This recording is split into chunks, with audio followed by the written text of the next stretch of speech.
Konsep dan pencatatan dari kewajiban jangka pendek berupa utang pajak penghasilan, utang pinjaman, utang atas sewa, wesel, serta dividen.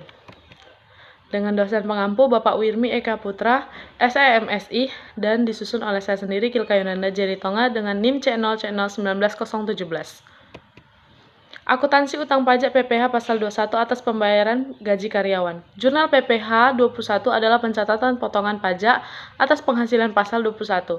Penghasilan tersebut berupa gaji, upah, honorarium, tunjangan, dan pembayaran lain dengan nama dan dalam bentuk apapun sehubungan dengan pekerjaan atau jabatan, jasa, dan kegiatan yang dilakukan oleh seorang pribadi subjek pajak dalam negeri. Akuntansi utang pajak PPh pasal 23 atas bunga pinjaman. Dalam PPh 23 atas bunga pinjaman yang sesuai dengan penjelasan di atas yaitu meliputi bunga premium diskonto dan karena jaminan pengembalian utang. Sehingga ketika bunga pinjaman antar perusahaan selain pajak atas pinjaman bank, maka bunga pinjaman tersebut dari wajib pajak badan ke badan ataupun dari wajib pajak ke pribadi ke orang pribadi. Akuntansi utang pajak PPh pasal 23 atas sewa. Tarif pajak atas objek pemotongan PPh pasal 23 adalah 15% atas dividen, bunga, royalti, dan hadiah ataupun sejenisnya. Kemudian untuk objek pajak sewa dan penghasilan lain, serta imbalan sehubungan dengan jasa teknik, jasa manajemen, jasa konstruksi, jasa konsultan, dan jasa lain telah dipotong PPh pasal 21 dikenakan tarif 2%. Akuntansi utang pajak PPh pasal 26 SPLN.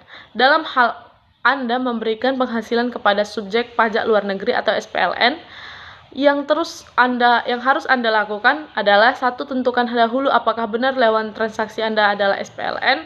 Yang kedua, input informasi yang ada di from DGT dengan login ke laman pajak.go.id, menu SKD untuk mendapatkan tanda terima SKD, WPLN atau wajib pajak luar negeri, dan seterusnya. Wesel. Utang wesel yang merupakan surat pembayaran yang dapat diuangkan dan menjadi sebuah jaminan atas pinjaman. Cara tersebut biasanya dilakukan oleh pemilik usaha secara tertulis atas pembelian barang atau jasa, tetapi tidak dicantumkan sebagai syarat dalam pinjaman yang diberikan.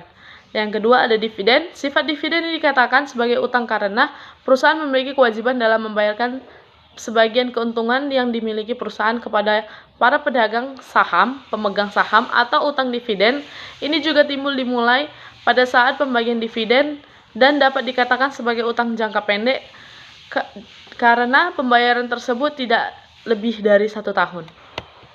Sekian dari saya ucapkan terima kasih.